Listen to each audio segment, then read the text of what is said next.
Putusan nomor 40/PHP.BUB/19/2021 demi keadilan berdasarkan ketuhanan yang Maha Esa, Mahkamah Konstitusi Republik Indonesia yang mengadili pada tingkat pertama dan terakhir menjatuhkan putusan dalam perkara perselisihan hasil pemilihan Bupati dan Wakil Bupati Toli-Toli Provinsi Sulawesi Tengah tahun 2020 diajukan oleh 1. Mutar de Luma SHMM, 2. Bakri Idrus, memberi kuasa kepada Wahyudi Jarmanto SHMKN dan kawan-kawan. Selanjutnya disebut sebagai pemohon. Terhadap Komisi Pemilihan Umum Kabupaten Toli-Toli, memberi kuasa kepada Eki Rasid SH dan kawan-kawan. Selanjutnya disebut sebagai termohon. Berkenaan dengan permohonan tersebut, berikut ini: 1. Amran Haji Yahya, 2. Muhammad Besar Bantilan, memberi kuasa kepada Muhammad Juanda SH dan kawan-kawan. Selanjutnya disebut sebagai pihak terkait. Membaca permohonan pemohon, mendengar keterangan pemohon, mendengar dan membaca jawaban termohon, mendengar dan membaca keterangan pihak terkait, memeriksa bukti-bukti para pihak, mendengar dan membaca keterangan Bawaslu Kabupaten Toli-Toli, duduk perkara dan seterusnya dianggap dibacakan. Pertimbangan hukum 3.1 dianggap dibacakan. Kewenangan Mahkamah dalam eksepsi, Mahkamah berwenang mengadili permohonan akuo sehingga eksepsi permohonan pihak terkait dianggap tidak beralasan menurut hukum. Tenggang waktu pengajuan permohonan, permohonan pemohon diajukan masih dalam tenggang waktu pengajuan permohonan berdasarkan ketentuan peraturan perundang-undangan. Kedudukan hukum pemohon dalam eksepsi, pemohon adalah pasangan calon terkait dengan pasal 158 bahwa jumlah perbedaan suara antara pemohon dengan pasangan calon peraih suara terbanyak adalah paling banyak 2% kali 125.946 suara atau total suara sah yaitu 2.518 suara. Berdasarkan bukti dan fakta persidangan, perolehan suara pemohon adalah 50.989 suara, sedangkan perolehan suara pihak terkait itu pasangan calon peraih suara terbanyak adalah 55.960 suara. Sehingga perbedaan perolehan suara antara pemohon dan pihak terkait adalah 4.971 suara atau ekuivalen dengan 3,9% atau lebih dari 2.518 suara, sehingga melebihi persentase sebagaimana dipersyaratkan dalam pasal 158 ayat 2 huruf A Undang-Undang 10/2016.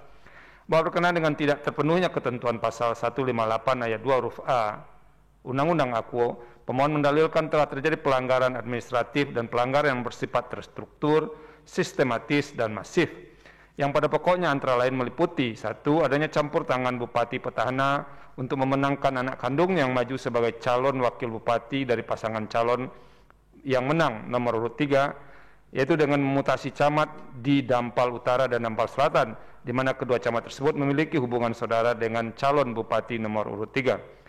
Camat Dampal Selatan merupakan adik kandung calon bupati dan camat Dampal Utara merupakan kakak ipar calon bupati.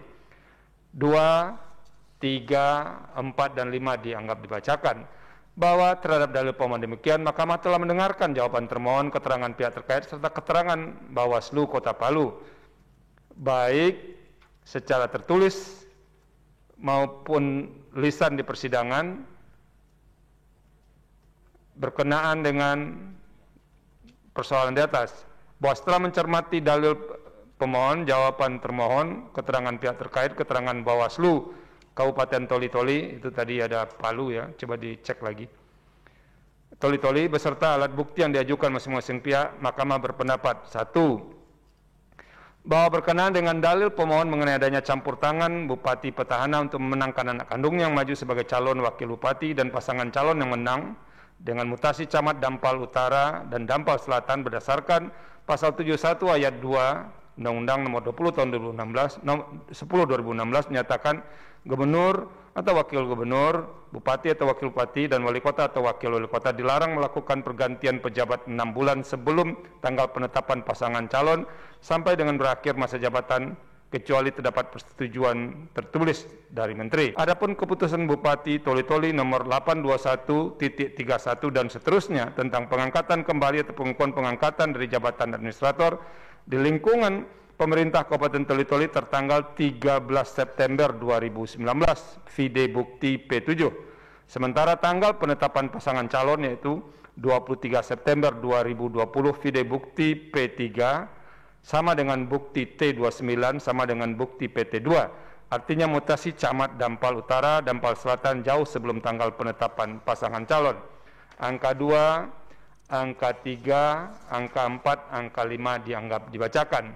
Bahwa berdasarkan seluruh pertimbangan hukum mengenai pelanggaran pemilihan di atas yang terkait dengan keterpenuhan pasal 158 ayat 2 huruf A Undang-Undang 10/2016, Mahkamah tidak memiliki keyakinan cukup untuk menyimpangi ketentuan pasal 158 ayat 2 huruf A Akuo dan untuk melanjutkan pemeriksaan perkara ke tahap selanjutnya.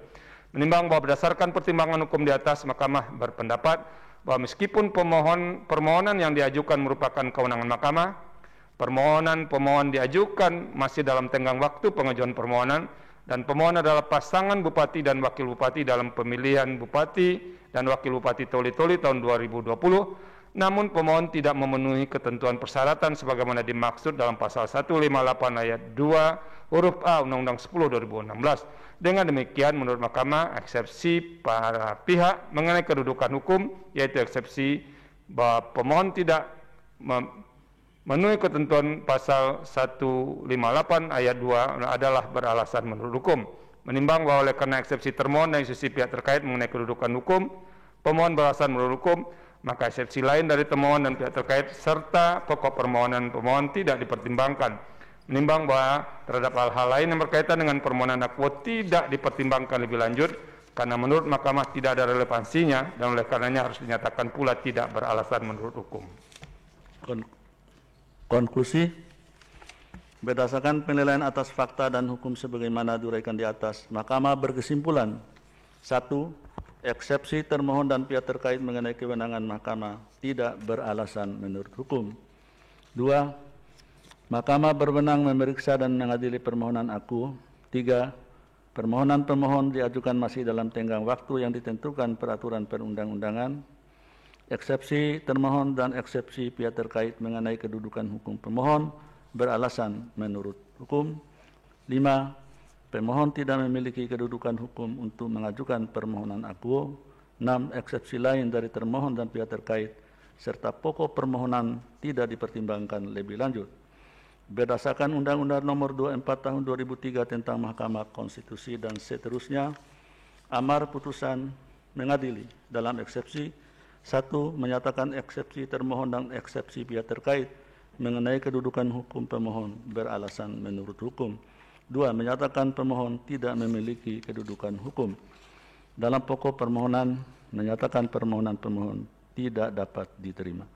Demikian diputus dalam rapat permusyawaratan hakim oleh 9 hakim konstitusi, yaitu Anwar Usman selaku ketua merangkap anggota, Aswanto, Arif Hidayat, Manahan MP Sitompul, Saldi Isra, Wahiduddin Adams, Suhartoyo, Eni Nurbaningsi, dan Daniel Yusmi Pevoy masing-masing sebagai anggota pada hari Rabu tanggal 10 bulan Februari tahun 2021 dan diucapkan dalam sidang pleno Mahkamah Konstitusi terbuka untuk umum pada hari Selasa tanggal 16 bulan Februari tahun 2021 selesai diucapkan pukul 14.20 WIB oleh 9 hakim konstitusi tersebut di atas, dengan dibantu oleh Siska Yosepin Sirait sebagai panitera pengganti dan dihadiri oleh pemohon atau kuasa hukumnya, termohon atau kuasa hukumnya, dan pihak terkait atau kuasa hukumnya dan Badan Pengawas Pemilihan Umum Kabupaten Toli-Toli atau yang mewakili.